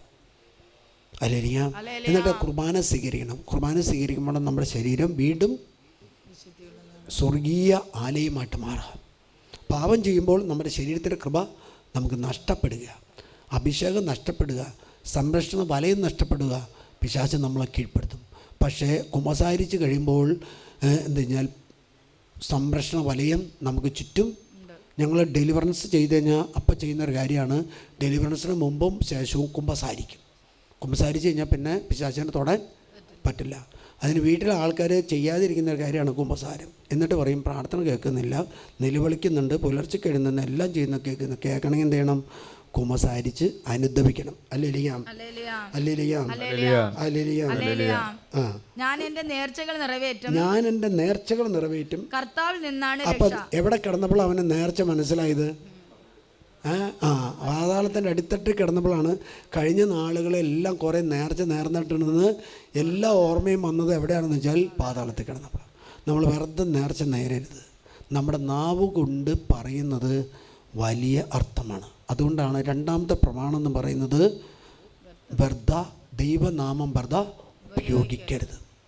അല്ലെങ്കിൽ ചെറിയ കാര്യങ്ങൾക്ക് പോലും നമ്മൾ നുണ പറയരുത്. ചെറിയ കാര്യം ഞാൻ ആത്മഹത്യ ചെയ്യും, ഞാൻ കൊല്ലും എന്നൊക്കെ പറയരുത്. അല്ലെങ്കിൽ അപ്പനും അമ്മയും മക്കളെ പറയുന്ന നീ ശപിക്കപ്പെടണം, നീ നാശം സംഭവിക്കും പറയരുത്. കാരണം എന്താ? നാവിന് വിശുദ്ധിയുണ്ട്. അല്ലെങ്കിൽ വിശുദ്ധി ഇല്ലാത്തവരാണത് പറയുന്നത്. നമുക്ക് ഇപ്രകാരം നോക്കാം. ദാനിയേൽ പ്രവാചകൻ്റെ പുസ്തകത്തിൽ 10:12 കിടക്കാണ്. ദാനിയേൽ വലിയ സഹനത്തിലൂടെ പോകുമ്പോൾ അവൻ എന്ത് ചെയ്തു? ദൈവത്തിൻ്റെ മുമ്പിൽ എളിമപ്പെട്ടപ്പോൾ ദൈവം അവൻ്റെ പ്രാർത്ഥന കേട്ടു. അല്ലേലിയാ, ദൈവം അവൻ്റെ പ്രാർത്ഥന കേട്ടു. അല്ലേലിയാ, കിട്ടിയോ? ദാനിയേലേ ഭയപ്പെടേണ്ട, ശരിയായി അറിയുന്നതിന് നീ നിന്റെ ദൈവത്തിന്റെ മുൻപിൽ നിന്നെ തന്നെ എളിമപ്പെടുത്തി തുടങ്ങിയ ദിവസം മുതൽ എളിമപ്പെടുത്താൻ തുടങ്ങിയ നിമിഷം തൊട്ട് നിന്റെ പ്രാർത്ഥന കർത്താവ് കേട്ടിരുന്നു. അല്ലേലിയാ. ഞാൻ ഈ 40 വയസ്സും 30 വയസ്സൊക്കെ മരിക്കുന്ന കണ്ടപ്പോൾ നമുക്ക് സങ്കടം തോന്നി. കാരണം എന്താ? നമുക്ക് എല്ലാ മരണങ്ങളും നമുക്ക് വിലയിരുത്താൻ പറ്റില്ല. പക്ഷേ വിശുദ്ധന്മാർ ആയുസ്സത്താതാ പോകുന്നതിന് കാരണം അവരെ സ്വർഗത്തിൽ അവർക്ക് കർത്താവിന് അവരെ കൊണ്ട് ആവശ്യമുണ്ട്. പക്ഷേ ഈ മാരകമായ രോഗങ്ങൾ വന്ന് മരിക്കുമ്പോൾ നമ്മൾ കാണേണ്ട ഒരു വിശുദ്ധ കുർബാന മരിക്കാൻ വേണ്ടിയല്ല സ്വീകരിക്കുന്നത്, ജീവിക്കാൻ വേണ്ടിയാണ്. എവിടെ കിടക്കുന്നത്? 1 കൊറിന്തോസ് 11-ാം അധ്യായം 21-ാമത്തെ തിരുവചനത്തിൽ പറയാം, ഈ ബലിവസ്തു ശരീരത്തിൻ്റെ വിശുദ്ധി മനസ്സിലാക്കാതെ നീ സ്വീകരിച്ചാൽ അത് നിനക്ക് രോഗവും നീ ദുർബലനാകി മരിക്കുകയും ചെയ്യും. തന്മൂലം ആരെങ്കിലും അയോഗ്യതയോടെ കൂടി കർത്താവിന്റെ അപ്പം ഭക്ഷിക്കുകയും. ഇത് വേറെ ഓസ്തിയല്ല, ആണോ? ഇത് കർത്താവിൻ്റെ അപ്പമാണ്. അത് തിരിച്ചറിയാൻ പറ്റാത്ത വിധത്തിൽ മന്ദിഭവിച്ചിട്ടുണ്ടെങ്കിൽ നമ്മൾ കർത്താവിനോട് മാപ്പ് ചോദിക്കും. ചെറിയൊരു ഓസ്തിയല്ല, അല്ലെങ്കിൽ ചെറിയൊരു ഓസ്തിയല്ല. ആ ഓസ്തിയിൽ ആര് ഒളിഞ്ഞിരിപ്പുണ്ടെന്ന് വെച്ചാൽ ആ ഈശോള്. അതാണ് വിളക്കന്നൂർ സംഭവിച്ചത്. എന്താ? ഒരു കുർബാന അർപ്പിച്ചുകൊണ്ടിരിക്കുമ്പോൾ ആ പുരോഹിതൻ കാണാണ് ഈശോയുടെ മുഖം. അത് കൺസ്യൂം ചെയ്യാതിരുന്നത് നന്നായി. അത് ഒരു പിതാവിനെ അറിയിച്ചു, പ്രത്യേകം സൂക്ഷിക്കാൻ പറഞ്ഞു. വർഷങ്ങൾ കഴിഞ്ഞപ്പോൾ റോമൻ അയച്ചു. റോമിൽ നിന്ന് സ്ഥിരീകരണം വന്നു, അത് റിയൽ ഈശോയുടെ ശരീരമാണ്. നമുക്കൊന്ന് ചിന്തിക്കാം. 1 മാസം 2 മാസം ഒരു ഓസ്തി ഇരുന്ന് കഴിഞ്ഞാൽ അതിൽ പൂപ്പൽ വരും. പക്ഷേ ഈ 2016-17 വർഷം തൊട്ട് ആ തിരുവോസ്തി ഇരുന്നിട്ട് ഒരു കേട് അതിന് സമയം. അപ്പോൾ ഈശോ ഈ തിരുവോസ്തിയിലുണ്ടെന്ന് നാം തിരിച്ചറിയാൻ നമുക്ക് സാധിക്കണം. ഞാനത് പറഞ്ഞതിൻ്റെ കാരണം ഈ വാക്യം നോക്ക്. നീ രോഗിയാകാം, നീ ദുർബലനാകാം, മൂന്നാമത്തേത് നീ മരണം സംഭവിക്കാം. 1 മണിക്കൂർ മുമ്പെങ്കിലും നമ്മൾ ഉപവാസം എടുത്ത് പ്രാർത്ഥിക്കണം. എന്തിനു വേണ്ടി? വിശുദ്ധ കുർബാന സ്വീകരിക്കാൻ വേണ്ടി. അല്ലെങ്കിൽ തലേ ദിവസം തൊട്ട് ഉറങ്ങണം. കാരണം അതൊക്കെ നിർത്തലാക്കി എന്താണെന്ന് വെച്ചാൽ നമുക്ക് പറ്റാത്തത് കൊണ്ടാണ് സഭ നമുക്ക് അല്ലെന്നുണ്ടോ? പഴയ കാലത്തുള്ളൊരു നിയമം ഇന്നും കുർബാനയുടെ നിയമം തന്നെയല്ലേ? അല്ലേരിക്കാം. അപ്പം എന്താ? നമുക്ക് ലാവക ബുദ്ധിയോടെ നമ്മൾ കാണുകയാണ്. വിശുദ്ധ കുർബാന നിസ്സാരമായിട്ട് കാണാനുള്ളതല്ല, അത് വലുതാണ്. മറ്റ് പ്രാർത്ഥനകൾ പോലെയല്ല പരിശുദ്ധ കുർബാന. മറ്റ് പ്രാർത്ഥനയെക്കാളും വ്യത്യസ്തനാണ്. കാരണം എന്താ? ഇത് ഈശോ റിയലായിട്ട് ഇറങ്ങി വരുന്നു. മറ്റുള്ള പ്രാർത്ഥനകളിൽ അദർശനായിട്ട് വരുന്നത്. പക്ഷെ പരിശുദ്ധ കുർബാനയിലോ ഈശോ അപ്പത്തിൻ്റെയും വീഞ്ഞിൻ്റെയും മേൽ ഇറങ്ങി വരുന്നു. ലാൻസിയാലിൽ ഒരു പുരോഹിതൻ സംശയിച്ചു. ഈശോ കടന്നു വന്നു വിശ്വസിക്കാൻ വേണ്ടി. ഇന്നും ആ തിരുവോസി ലാൻസിയോയിൽ സൂക്ഷിച്ചു വെച്ചിട്ടുണ്ട്. അല്ലെലിയ. അതുകൊണ്ട് നമ്മുടെ മരണങ്ങളൊക്കെയും കാണുമ്പോൾ നമുക്ക് സഹതാപം തോന്നാറുണ്ട്. കാരണം അത് ജെറമ്യാ പ്രവാചകന്റെ പുസ്തകത്തിലെ ഒരു വചനം കൂടി 17:6 പറയാണ്, അവൻ മരുഭൂമിയിലെ കുറ്റിച്ചെടി പോലെയാണ്, അവൻ മരുഭൂമിയിലെ കുറ്റിച്ചെടി പോലെയാണ്, അവന് ഋതുഭേദം ഉണ്ടാവുകയില്ല, മരുഭൂമിയിലെ വരണ്ട നിർജ്ജനമായ ഒരു നിലത്ത് അവൻ വസിക്കും. കർത്താവിൽ ആശ്രയിക്കുന്നവൻ അനുഗ്രതൻ, അവന്റെ പ്രത്യാശ അവിടുന്ന് തന്നെ. അവൻ ആറ്റുതീരത്ത് നട്ട മരം പോലെയാണ്. ആറ്റുതീരത്ത് നട്ട. അപ്പം നമ്മുടെ സഹനങ്ങളൊക്കെ കാണുമ്പോൾ മറ്റുള്ളവർക്ക് തോന്നും ഇവൻ മരുഭൂമി പോലെ കിടക്കുന്നവനാണ്. അല്ല, നീ മരുഭൂമി പോലെയല്ല, ആറ്റുതീരത്ത് നട്ടപ്പെട്ട മരം പോലെയാണ്. അത് വെള്ളത്തിലേക്ക് വേര്. അത് അവൻ്റെ വേരെവിടയിലേക്കാ? തങ്ങളുടെ ഇടവകയിലെ സക്രാരിയിലേക്കാണ് വേരൂന്നി അവൻ കിടക്കുന്നത്. അല്ലേലിയ. അപ്പോൾ ഒരു 200 കുടുംബം ഉണ്ടെങ്കിൽ 200 കുടുംബത്തിൻ്റെയും വേര് എവിടേക്കുണ്ടാവും? പള്ളിയുടെ സക്രാരിയുടെ ഉള്ളിലേക്ക് ഉണ്ടാവും. കാരണം എന്താ? ഈ സക്രാരി, ഈ ബലി അർപ്പിക്കുന്ന ബലിയുടെ അടിയിൽ നിന്നും ഒരു വലിയ നീർച്ചാല് ഇടവകയിലേക്ക് ഒഴുകുന്നുണ്ട്. അല്ലേലിയ. നമ്മുടെ പിള്ളേരെ നീർച്ചാല് കണ്ടിട്ടുണ്ടാവില്ല, പക്ഷെ ബലിവേദി കണ്ടിട്ടുണ്ടാവും ബലിയുടെ അടിയിൽ. അതുകൊണ്ടാണ് പഴയ കാലത്ത് മരണങ്ങളൊക്കെ വരുമ്പോൾ അവരെന്താ ചെയ്യും? പരിശുദ്ധ ഈ ബലിവേദിയുടെ വളർക്കോണിൽ പിടിക്കും. കണ്ണുകളടയ്ക്കാം, നോമ്പ്, ഉപവാസം, പ്രായശ്ചിത്തം എടുത്ത് പ്രാർത്ഥിക്കാം. കർത്താവേ, ഞങ്ങൾ ദൈവകൽപ്പനകൾ നീ ഞങ്ങളോട് പറയുന്നത്, നീ ഞങ്ങളോട് കൽപ്പിച്ചത്, നീ ഞങ്ങൾക്ക് പ്രമാണങ്ങളായി തന്ന ഏതെങ്കിലും പ്രമാണം ലംഘിച്ചിട്ടുണ്ടെങ്കിൽ അങ്ങയുടെ തിരുസന്നിധിയിൽ ഞങ്ങൾ സമർപ്പിച്ച് പ്രാർത്ഥിക്കുന്നു. കർത്താവേ, ഞങ്ങളുടെ കുടുംബത്തിന് മേൽ ഇടപെടണം. മാതാപിതാക്കന്മാർ ദൈവകൽപ്പനകൾ പാലിച്ചാൽ, മാതാപിതാക്കന്മാർ ദൈവപ്രമാണങ്ങൾ പാലിച്ചാൽ, മാതാപിതാക്കന്മാർ ദൈവം നൽകുന്ന വിജ്ഞാപനം അനുസരിച്ചാൽ അവരുടെ മക്കൾ അതനുസരിക്കും. മാതാപിതാക്കൻ തിരസ്കരിക്കുകയാണെങ്കിൽ, മാതാപിതാക്കൻ ഉപേക്ഷിക്കുകയാണെങ്കിൽ അവരുടെ മക്കൾ തലമുറകളായിട്ട് അത് ഉപേക്ഷിക്കും. അങ്ങനെ കുടുംബം ആ ദേശത്തില്ലാതാകും. ദൈവത്തിൽ വിശ്വസിക്കുന്നവർ 1000 വർഷക്കാലം ജീവിക്കണമെന്നാണ് ദൈവം ആഗ്രഹം. കണ്ണുകളടച്ച് കരങ്ങളൊന്നുയർത്തി നമുക്ക് പ്രാർത്ഥിക്കാം. നമ്മുടെ ദേശത്തെ സമർപ്പിച്ച് പ്രാർത്ഥിക്കാം. നമ്മുടെ കേരളത്തെയും ഇന്ത്യയെ സമർപ്പിച്ച് പ്രാർത്ഥിക്കാം. കാലവർഷക്കെടുത്തുകൾ വിട്ടുപോകാൻ വേണ്ടി നമുക്ക് പ്രാർത്ഥിക്കാം. ഈ ദൈവം പറഞ്ഞു, ഒരാളുണ്ടെങ്കിൽ ആ ദേശത്തെ ഞാൻ നശിപ്പിക്കില്ല, 10 ആളുണ്ടെങ്കിൽ ദേശത്തെ നശിപ്പിക്കില്ല. നമ്മുടെ ദേശത്ത് ദൈവവിശ്വാസികളുണ്ട്, അവരെ ഓർത്ത് ആ ദേശത്തെ ഞാൻ ഉപേക്ഷിക്കും, നാശത്തിൽ നിന്ന് ഉപേക്ഷിക്കുമെന്ന് ദൈവ കർത്താവ് നമ്മോട് പറയുന്നുണ്ട്. കണ്ണുകളടച്ച് കരങ്ങളൊന്നുയർത്തി നമുക്ക് പ്രാർത്ഥിക്കാം. കർത്താവേ, ഞങ്ങളുടെ കുടുംബാംഗങ്ങളെ സമർപ്പിക്കുന്നു, ഞങ്ങളുടെ ദേശത്തെ നിവാസികളെ സമർപ്പിക്കുന്നു. കർത്താവേ, ഏതെങ്കിലും വ്യക്തി ദൈവത്തിൽ വിശ്വസിക്കാതെ തെറ്റായിട്ടുള്ള മാർഗത്തിൽ കിടക്കുന്നുണ്ടെങ്കിൽ ആ വ്യക്തിക്ക് വേണ്ടി ഞങ്ങൾ നോമ്പെടുത്ത് ഉപവാസത്തോടെ പ്രാർത്ഥിക്കാൻ ഞങ്ങൾ തയ്യാറാണ്. കർത്താവേ, ദൈവപ്രമാണങ്ങൾ, തിരുസഭയുടെ കൽപ്പനകൾ, ദൈവവചനങ്ങൾ, മാംസവർജനങ്ങൾ, നോമ്പ്, ഉപവാസം, ഞങ്ങളുടെ കുടുംബത്തിൽ ആരെങ്കിലും മരിച്ചാൽ 40 ദിവസക്കാലം ആ വ്യക്തിയുടെ പാപത്തിന് വേണ്ടി പരിഹാരം ചെയ്ത് പ്രാർത്ഥിക്കുന്ന സഭ ഞങ്ങളെ പഠിപ്പിച്ച നിയമങ്ങൾ അനുസരിക്കാനുള്ള കൃപ ഞങ്ങൾക്ക് നൽകണമേ. അവരുടെ ശക്തി ഞങ്ങൾക്ക് നൽകണമേ. കണ്ണുകളടച്ച് കരങ്ങളൊന്ന് ഉയർത്തി അവൻ്റെ നാമത്തെ വിളിക്കട്ടെ, അവൻ്റെ ശക്തിയെ വിളിക്കട്ടെ.